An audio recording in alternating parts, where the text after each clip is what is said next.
நேயர்கள் எல்லாருக்கும் வணக்கம். இந்த வீடியோவில் 2024 வருஷத்துக்கு உண்டான புத்தாண்டு ராசி பலனை தான் நம்ம பார்க்க போகிறோம். இந்த புத்தாண்டு அப்படிங்கிறது பார்த்தீங்கன்னா சோபக்கிருது வருடம் மார்கழி மாதம் 16ஆம் தேதி திங்கட்கிழமை அன்னைக்கு தேய்பிற பஞ்சமி திதியில கீழ்நோக்குடைய மக நட்சத்திரம் சிம்ம ராசி கன்னி லக்னத்துல பிரீத்தி நாம யோகத்துல இந்த புத்தாண்டு அப்படிங்கிறது பிறக்குது. இந்த புத்தாண்டு பிறக்கும் போது பார்த்தீங்கன்னா இயற்கை பேரிடர்கள் அப்படிங்கிறது 2024 புத்தாண்டுல பெருசா வரும். அதாவது மழை அப்படிங்கிறது பேஞ்சும் கெடுக்கும் காஞ்சும் கெடுக்கும். வெயில் நாளில் பார்த்தீங்கன்னா ஏகப்பட்ட சூடு அப்படிங்கிறது இருக்கும்.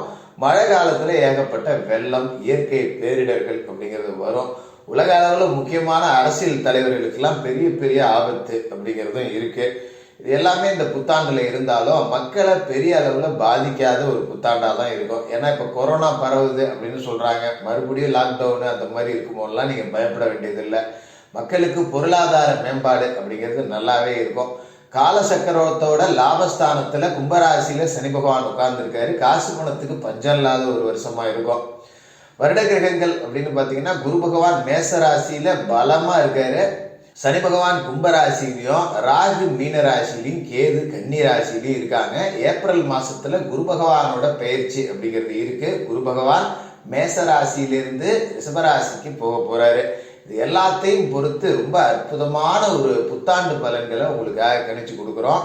முழுசா பாருங்க. இந்த புத்தாண்டு உங்களுக்கு வெற்றிகரமா அமையிறது எப்படி அப்படிங்கிறத இந்த வீடியோல பார்க்கலாம். துளாராசி நேயர்களே, உங்களுக்கு இந்த 2024 வருடம் புத்தாண்டு எப்படி இருக்கு அப்படின்னு பார்த்தோம்னா, இந்த புத்தாண்டு எப்படா வரும் அப்படின்னு எதிர்பார்த்து காத்துக்கிட்டு இருந்த நபர்களில் துளாராசிக்காரர்கள் ரொம்ப முக்கியமான ஒரு ராசிக்காரர்கள். ஏன் அப்படின்னா உங்களோட ராசிக்கு இத்தனை நாளாக சனி பகவான் அர்த்தாஷ்டம சனியாக இருந்துக்கிட்டு படாத கஷ்டத்தை கொடுத்துட்டாரு. 4ல் அதாவது சுகஸ்தானம் அர்த்தாஷ்டம சானம் அப்படிங்கிற இடத்துல சனி பகவான் உட்காந்துக்கிட்டு ஏகப்பட்ட கஷ்ட நஷ்டங்களை கொடுத்துட்டாரு. எப்படா இவர் போவார்? அஷ்டம சனியில் பாதி தான் அர்த்தாஷ்டம சனிங்கிறாங்க. ஆனால் அர்த்தாஷ்டம சனி அஷ்டம சனியை விட மேலே இருக்கும் போல இருக்கு, இந்த பாடுபடுத்துதே அப்படிங்கிற மாதிரி ரொம்ப இன்னல்களை அனுபவிச்சிட்டிங்க. அதே நேரத்தில் இந்த 2023 வருடத்தில் ராசிக்கு 7வது வீட்டில் குரு பகவான் இருந்துக்கிட்டு ஓரளவுக்கு அர்த்தாஷ்டம சனியோட பாதிப்பை குறைச்சிருப்பாரு. அவரோட பார்வையும் ராசிக்கு கிடைச்சிது அப்படிங்கிறதால ஓரளவுக்கு சமாளிச்சிருப்பீங்க. ஆனால் இந்த 2024 வருடத்தை பொறுத்த வரைக்கும் வருடத்தோட தொடக்கத்திலேயே சனி விலகி கெஞ்சினாலும் கிடைக்காத பஞ்சம சனியா பூர்வ புண்ணியஸ்தானத்தில் ராசிக்கு 5வது வீட்டுக்கு வந்துட்டாரு. அதே நேரத்தில் குரு பகவான் உங்களோட ராசிக்கு 7வது வீட்டில் இருக்காரு. நல்ல ஒரு அமைப்பு அப்படிங்கிறத கொடுத்துருக்காரு. அதே நேரத்தில் ராசிக்கு 5க்கு சனி போனாலும் 6ல் ராகு இருக்காரு. உங்களோட ராசிக்கு 12ல் கேது இருக்காரு. இதுதான் இந்த வருடத்திற்கு உண்டான கிரக அமைப்பு. இதுல குரு பகவான் ஏப்ரல் மாசத்துல உங்களோட ராசிக்கு 7வது வீட்டிலேருந்து 8வது வீட்டுக்கு அஷ்டம குருவா மாறி போக போறாரு. அப்ப முக்கியமான முடிவுகள் ஏதாவது எடுக்கணும் அப்படின்னா ஏப்ரல் மாசத்துக்கு முன்னாடி எடுத்துக்கிறது நல்லது. ஏன்னா குரு பகவான் அஷ்டமஸ்தானத்தில் இருக்கிற காலகட்டத்தில் நம்ம சொந்தமாக தொழில் தொடங்கணும் அப்படின்னு நினைக்கக்கூடாது. அப்போ கூடுமான வரைக்கும் தொழில் தொடங்கணும் அப்படின்னு நினைக்கிறவங்க வருடம் தொடக்கத்திலேயே தொழில் தொடங்கி நடத்த ஆரம்பிச்சிட்டிங்க அப்படின்னா ஏப்ரல் வரைக்கும் குரு பகவானோட அருள் பரிபூரணமாக இருக்குது. குரு பகவான் நல்ல இடத்துல இருக்காரு. குரு பகவான் உங்களோட ராசியவும் பார்க்குறாரு, கலத்திரஸ்தானத்தில் இருக்காரு. அதனால் ஏப்ரலுக்குள்ளே தொழிலை ஓரளவுக்கு ஒரு விருத்தி பண்ணி ஒரு ஸ்ட்ராங்கான இடத்துல நிறுத்திடுவார். அப்புறமா நம்ம ஏதோ பொழப்ப ஓட்டிக்கலாம், தப்பு கிடையாது. ஏப்ரலுக்கு பிறகு தொழில் தொடங்கணும், ஒரு முதலீடு போடணும் அப்படின்னா கொஞ்சம் உஷாராக இருக்கிறது அப்படிங்கிறது தான் நல்லது. கலத்திரத்தில் குரு இருக்காரு அப்படிங்கிறப்ப கூட்டு தொழில் அப்படிங்கிறது ஏற்கனவே செஞ்சுக்கிட்டு இருந்தீங்க அப்படின்னா இப்போ நல்லபடியாக தான் போகும். எந்த குற்றம் குறையும் கிடையாது. நல்ல ஒப்பந்தங்கள் போட்டுக்கிட்டீங்க அப்படின்னா தொழில் நல்லபடியாக போகும்.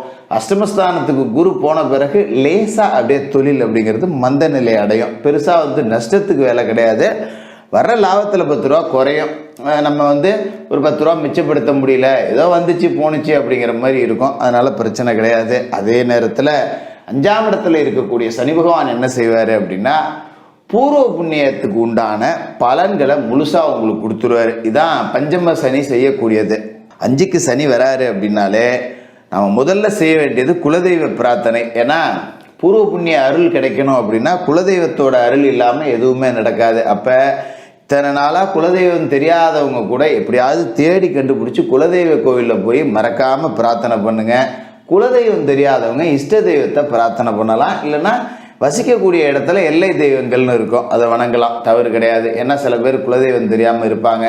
எதுக்காக குலதெய்வ வழிபாடு செய்கிறோம் இந்த காலகட்டத்தில் அவசியம் செய்யணும் அப்படின்னா, அஞ்சில் சனி இருக்கிறப்ப முன்னோர்கள் செய்த பாவம் புண்ணியம் ரெண்டுமே நம்மளை சேரும். அதுக்காக உங்களோட முன்னோர்கள்லாம் பாவம் செஞ்சாங்கன்னு நான் சொல்ல வரல. ஒருவேளை ஏதாவது பாவ புண்ணியங்கள் இருந்ததுன்னா அந்த புண்ணியங்கள் எல்லாமே நம்மளை சேர்ந்து பாவத்துக்கு எல்லாத்துக்குமே பரிகாரம் உண்டாகி ஒரு நிவர்த்தி உண்டாகி இந்த பாவங்கள் நம்மளை அடையாமல் புண்ணியங்கள் நம்மளை சேர்றதுக்கு குலதெய்வத்தோட அருள் அப்படிங்கிறது ரொம்ப அவசியமாக தேவை. அதனால் குலதெய்வ பிரார்த்தனை செய்யுங்க. இதை செஞ்சிட்டாலே முன்னோர்கள் வகையில் சொத்துக்கள் உங்களை வந்து சேரும். ரொம்ப நாளாக சொத்து ஒன்று பிரிக்காமல் இருக்கு, இப்போ அது பாக பிரிவினையாகி உங்கள் கைக்கு வந்துடும். அதுமாரி பூர்வீக சொத்து ரொம்ப நாளாக பங்காளி ஒருத்தன் கேஸ் போட்டான், கீழ்கோர்ட்டில் நாங்கள் தான் ஜெயித்தோம், ஆனாலும் மேலே அப்பீல் போயிட்டான், 20 வருஷமாக கேஸ் நடந்துக்கிட்டு இருக்கு, இழுத்துக்கிட்டே கிடக்கு, அதை வச்சுக்கிட்டும் ஒன்றும் பண்ண முடியல, விற்றுக்கிட்டும் பார்க்கலான்னு பார்த்தா அதுக்கும் முடியாமல் கேஸ் போட்டு கிடக்கு. அப்படி இருக்கிறவங்களுக்கு கேஸ் ஜெயிச்சு வழக்கு ஜெயிச்சு அந்த சொத்து அப்படிங்கிறது உங்கள் கைக்கு வந்துடும். அதுமாரி அண்டை அயலார் வகையில் ஏதாவது நிலப்பிரச்சனை இருந்தாலும் அதில் நல்ல முடிவுக்கு வரும். அதுமாரி காப்பீட்டு நிறுவனங்கள்லேருந்து ஏதாவது பணம் உங்களுக்கு வர வேண்டிய இருந்ததுன்னா அது இப்போ கிடைச்சிரும். அதுமாரி முன்னோர்கள் கட்டிய ஆலயங்கள் ஏதாவது இருந்தால் அதில் போய் மராமத்து பணிகள் செய்யுங்க, வணங்குங்க. சரி, 5ல் இருக்கிற சனி வேற என்ன செய்வார் அப்படின்னா, பரம்பரை தொழில் செய்யக்கூடியவர்களை உச்சத்தில் கொண்டு போய் உட்கார வச்சுருவார். பெரும்பாலும் இன்னைக்கு பரம்பரை தொழிலாம் யாரும் செய்யறதில்ல. பரம்பரை தொழில் அப்படின்னு பார்த்தீங்கன்னா விவசாயம் தான் நடக்குது. அப்போ விவசாய தொழில் விவசாயிகளாக இருக்கக்கூடிய துளாராசிக்காரர்களை வளர்ச்சியோட உச்சத்துக்கு கொண்டு போயிடுவார் சனி பகவான். அதோட ஒரு தொழில் தொடங்கணும் அப்படின்னா பெற்றோர்களை போய் கலந்து ஆலோசிச்சுட்டு அவங்களோட ஆதரவோட தொழில் செஞ்சீங்கன்னா நல்ல வளர்ச்சி அடையலாம். அதுமாரி ஒரு தொழில் நிறுவனம் நடத்துறீங்க அப்படின்னா உங்களோட முன்னோர்கள் பெயரில் நடத்துங்க. தாத்தன் பாட்டன் முப்பாட்டன் யாராவது இருப்பாங்க பார்த்தீங்களா, அவங்களோட பெயரில் நீங்கள் தொழில் நடத்துனீங்க அப்படின்னா இந்த 5ஆம் இடத்துல சனி பகவான் இருக்கும்போது வேற லெவல் வளர்ச்சியை கொடுத்துருவாரு. புகழை கொடுத்துருவாரு, செல்வத்தை கொடுத்துருவாரு, கௌரவத்தை கொடுத்துருவாரு, அந்தஸ்தை கொடுத்துருவாரு. ஊருக்கு மத்தியில் உங்களை ஒரு முக்கியமான நபராக வாழ வைக்கக்கூடிய அளவுக்கு வாழ்வாதாரத்தை பெருக்கி கொடுத்துருவாரு. அதனால தொழில் செய்யணும்னு விருப்பம் உள்ள துளாராசிக்காரர்கள் முன்னோர்களோட பெயரில் செய்யுங்க. அதுமாரி வேலைக்கு போயிட்டு இருக்கக்கூடிய துளாராசிக்காரர்கள் ஏப்ரலுக்கு முன்னாடி வேற நிறுவனங்களுக்கு மாறணும் அப்படின்னா மாறிங்க. இப்போ வேலை செய்கிற இடத்துல ஒரு மரியாதை இல்லை, மேனேஜருக்கு எனக்கும் பிடிக்கல, சக ஊழியர்களோட ஒத்துழைப்பு இல்லை, இந்த மாதிரி சூழல் இருக்குது, அதனால நான் வேறு இடத்துக்கு போகிறேன், இல்லை இங்கே இருக்க சம்பளம் பத்தில் வேறு கம்பெனிலேருந்து அழைப்பு வருது அங்கே போகலான்னு இருக்கேன், இப்படி ஏதாவது முடிவு இருந்தால் ஏப்ரல் 21ஆம் தேதிக்கு முன்னாடி அதை செஞ்சிடறது நல்லது. ஏன்னா ஏப்ரலில் குரு அஷ்டமஸ்தானத்துக்கு வந்துட்டாருன்னா அப்புறம் நமக்கு வரப்போகிற மாற்றம் வந்து நல்ல மாற்றமாக இருக்காது. இதுக்கு பேசாமல் அங்கேயே இருந்திருக்கலாம் போல இருக்கேடான்னு வருத்தப்படுற அளவுக்கு தான் வேறு நிறுவனம் அப்படிங்கிறது இருக்கும். அதனால் புது முயற்சிகள் அப்படிங்கிறத ஏப்ரலுக்கு பிறகு தள்ளி போடுங்க. சொந்த தொழில் தொடங்கினாலும் பெரிய முதலீடுகள் அப்படிங்கிறது ஏப்ரலுக்கு பிறகு வேண்டாம். அதோட உங்களோட ராசிக்கு 6வது வீட்டில் ராகு இருக்காரு. இப்போ இந்த 6ல் இருக்கிற ராகு பகைவர்களை பார்த்துப்பாரு. ஏன்னா தைரியக்காரகன் ராகு. கடன்லாம் அடைஞ்சிரும். கடனை பற்றிலாம் நீங்கள் பெருசாக மெனக்கட வேண்டியதில்லை. குரு அஷ்டமத்துக்கே போனாலும் கூட கடன் வராது. புதுசு பயப்பட வேண்டியதில்லை. சம்பாரிச்சோம் சாப்பிட்டோன்னு தான் இருக்குமே ஒழிய 10 ரூபா கடன் வாங்க வேண்டிய அவசியம் இருக்காது. ஏற்கனவே கடன் வாங்கியிருந்தால் அடைஞ்சிரும். ஆனால் இந்த ருணரோகஸ்தானத்தில் ராகு இருக்காரு அப்படிங்கும்போது சில பேருக்கு விஷ பூச்சிக்கடிகளோட தீண்டல் ஏற்படக்கூடிய வாய்ப்பு இருக்குது. அப்போ நம்ம என்ன பண்ணணும் அப்படின்னா, ஒரு வயல்வெளியில் விவசாய பணியில் இருக்கோம்னா இரவு நேரத்தில் கொஞ்சம் கவனமாக வேலை செய்யணும். ஒரு சுற்றுலா போகிறோம் இல்லை ஒரு பயணம் போகிறோம் அப்படின்னா இருட்டான நேரத்தில் எங்கேயும் இறங்கக்கூடாது. அதுமாரி வெளி வகை உணவுகள் அப்படிங்கிறதெல்லாம் கொஞ்சம் தவிர்த்துடணும். ஒரு குடும்பத்தோடு வெளியே போனாலும் கௌரவம் பார்க்காம கட்டு சோத்தை கட்டி எடுத்துகிட்டு போயிடுறது நல்லது. வெளியிட உணவுகளால் அஜீரண கோளாறுகள் ஏற்படக்கூடிய வாய்ப்பு அப்படிங்கிறதும் இருக்குது.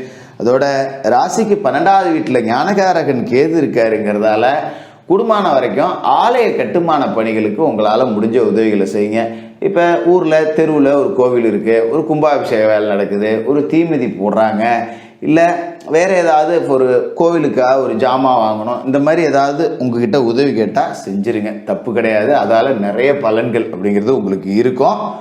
மற்றபடி இந்த அரசியல் துறையில் இருக்கக்கூடியவர்கள் எல்லாருக்கும் ஒரு நல்ல எதிர்காலம் அப்படிங்கிறது 2024 இருக்கு. சனி பகவான் உங்களுக்கு நல்ல அருளை இந்த வருடத்தில் கொடுப்பாரு.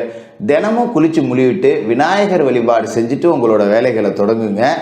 சனிக்கிழமையில சனி பகவானுக்கு எள் தீபம் ஏற்றி அவருக்கு நன்றி சொல்லும் விதமாக எள் சாதத்தை நெய்வேத்தியமாக படைச்சு காக்கைக்கு அன்னமிட்டுட்டு மாற்றுத்திறனாளிகளுக்கு அன்னதானம் பண்ணுங்க. குரு பெயர்ச்சிக்கு பிறகு குரு அஷ்டமத்துக்கு போறாரு அப்படிங்கிறதால வியாழக்கிழமையில குரு பகவானுக்கு நெய் தீபம் ஏற்றி குரு பகவானை மனசார வணங்குங்க. மாசத்துல ஒரு தடவையாவது குலதெய்வ கோயிலுக்கு போயிட்டு வாங்க. ஏன்னா 5ல் சனி இருக்கிறப்ப குலதெய்வ அருள் அப்படிங்கிறது அவசியம் தேவை. குலதெய்வம் தெரியாதவங்க இஷ்ட தெய்வம் எல்லை தெய்வத்தை வணங்கலாம். இல்லை குலதெய்வம் தொலைதூரத்தில் இருக்க போக முடியாதுங்கிறவங்க குலதெய்வ படத்தை வீட்டிலேயே வச்சு பூஜை செஞ்சு வணங்கலாம். ஏழைவாழைகளுக்கு உங்களால் முடிஞ்ச போதெல்லாம் அன்னதானம் செய்யுங்க. இதை செஞ்சிட்டாலே இந்த 2024 புத்தாண்டு துளாராசிக்காரர்களுக்கு அர்த்தாஷ்டம சனியிலிருந்து விடுதலை கொடுத்து கெஞ்சினாலும் கிடைக்காத பஞ்சம சனியா சனி பகவானோட அருளோட மிகப்பெரிய சாதனைகளை படைக்கக்கூடிய வருடமாக இருக்கும். துளாராசிக்காரர்களுக்கு புத்தாண்டு வாழ்த்துக்கள்.